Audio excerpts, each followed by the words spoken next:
This morning, William Penn Roofing is going to demonstrate on how to use a Stanley 35-foot tape measure. So, in looking at the tape measure, we all know how to read it. 1 inch, 2 inch, 3 inch, and it does in increments of 1/16. A lot of people question, are they getting an accurate measurement when you have that little bit of wiggle room at the end of the hook? This portion here is called the hook. Stanley has designed this tape measure to compensate for that little bit of wiggle room in it. So when you go to measure, when you pull on that hook at the end, you're going to get your 3-foot mark, your 36 inches.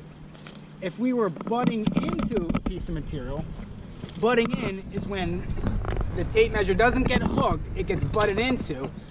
The hook on the end will adjust and it'll make up for that little 1/16 of an inch. So that little play in here is understood by the wiggle room that's in here. That wiggle room is the thickness of this hook.